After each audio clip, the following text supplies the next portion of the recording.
ನಮಸ್ತೆ ಕರ್ನಾಟಕ 1 ಟಿವಿಗೆ ಸ್ವಾಗತ.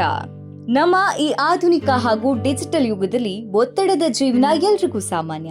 ಆದ್ರೆ ಅದರಿಂದ ಕೊಂಚ ನಿರಾಳವಾಗಲು, ನೆಮ್ಮದಿ ಪಡೆಯಲು ನೋಡಲೇಬೇಕಾದಂತಹ ಎಪಿಸೋಡ್ ಇದಾಗಿದೆ.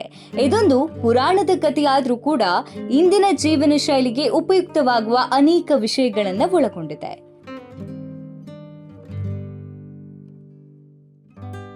ಸಮುದ್ರ ಮಂಥನದ ಸಮಯದಲ್ಲಿ ದಾನವರು ಮತ್ತು ಅಸುರರು ಮಂಥನವನ್ನ ಮಾಡ್ತಾ ಇರುವ ಸಂದರ್ಭದಲ್ಲಿ ರತ್ನ, ಗೋವು, ರಂಬೆ ಇಂತಹ ಅಮೂಲ್ಯವಾದವುಗಳ ಸಮುದ್ರದ ಆಳದಿಂದ ಹೊರಬರುವ ಸಂದರ್ಭದಲ್ಲಿ ತಾಯಿ ಲಕ್ಷ್ಮೀ ದೇವಿಯು ಕೂಡ ಪ್ರತ್ಯಕ್ಷಳಾಗ್ತಾಳೆ ಮತ್ತು ದೇವಿ ವಿಷ್ಣುವನ್ನ ಸೇರ್ತಾಳೆ.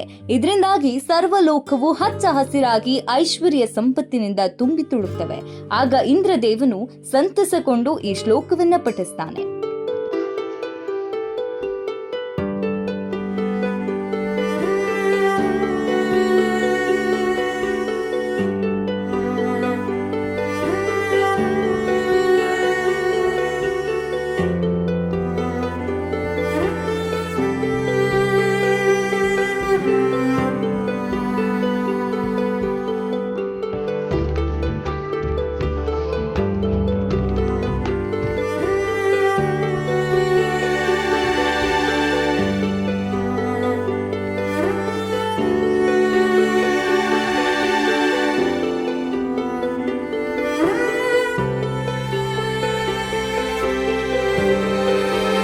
ಇದರ ಅರ್ಥ ಏನಂದ್ರೆ, ಎಲ್ಲಾ ಲೋಕದಲ್ಲೂ ನಿಮ್ಮದೇ ನಾಮ, ನಿನ್ನ ಆಗಮನದಿಂದ ಲೋಕಕ್ಕೆ ಒಳಿತಾಯಿತು. ವಿಷ್ಣುವಿನ ಸೇವೆ ಮಾಡ್ತಾ ಅವನ ತೊಡೆ ಮೇಲೆ ಲಕ್ಷ್ಮೀ ದೇವಿ ನಿಮ್ಮಿಬ್ಬರನ್ನ ಒಂದೇ ಶಕ್ತಿಯಾಗಿ ನಾವು ಪೂಜಿಸ್ತೇವೆ. ನಮ್ಮ ಮನಸ್ಸಿನಲ್ಲಿ ಇರುವ ಎಲ್ಲ ಬೇಡಿಕೆಗಳನ್ನ ಈಡೇರಿಸು. ಒಳ್ಳೆಯ ಮನಸ್ಸಿನಿಂದ ಈ ಲೋಕವನ್ನ ನಡೆಸಿಕೊಡು ತಾಯಿ. ಒಳ್ಳೆಯ ಕಾರ್ಯವನ್ನ ಶ್ರದ್ಧೆಯಿಂದ ಮಾಡುವ ರೀತಿ ವರ ನೀಡು ಸರಸ್ವತಿಯೇ. ಯಜ್ಞ, ಋಷಿ, ವಿದ್ಯೆಗಳಿಗೆ ಜೊತೆಯಾಗಿರುವ ಲಕ್ಷ್ಮೀ ದೇವಿ ಆತ್ಮವಿದ್ಯೆಗೆ ಒಳ್ಳೆಯ ರೀತಿಯಲ್ಲಿ ಮುಕ್ತಿ ಕೊಡು. ನಿಮ್ಮ ಸಾಕ್ಷಿಯಾಗಿ ನಾನು ಪ್ರತಿಯೊಂದು ಕೆಲಸವನ್ನ ಒಳ್ಳೆಯದಾಗಿ ಮಾಡ್ತೇನೆ.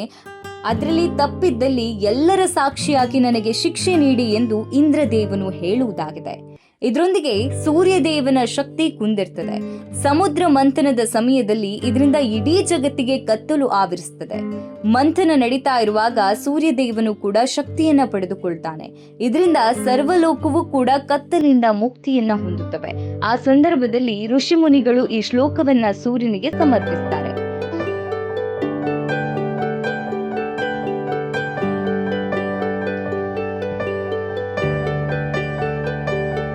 ಅಂದ್ರೆ ಸೂರ್ಯದೇವನಿಗೆ ಸುದರ್ಶನ ಚಕ್ರದಷ್ಟು ಶಕ್ತಿ, ಬಲ ಎಲ್ಲವೂ ಇದೆ.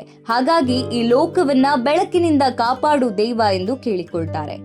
ಪ್ರತಿನಿತ್ಯ ಈ ಶ್ಲೋಕಗಳನ್ನ ಪಠಿಸುವುದರಿಂದ ಜೀವನದ ಎಲ್ಲಾ ಕಷ್ಟ, ದುಃಖದಿಂದಲೂ ಮುಕ್ತಿ ಲಭಿಸುತ್ತದೆ ಹಾಗೂ ಜೀವನದ ದಾರಿಗೆ ಬೆಳಕಾಗ್ತದೆ ಎಂದು ಗರುಡ ಪುರಾಣದಲ್ಲಿ ಉಲ್ಲೇಖವಾಗಿದೆ.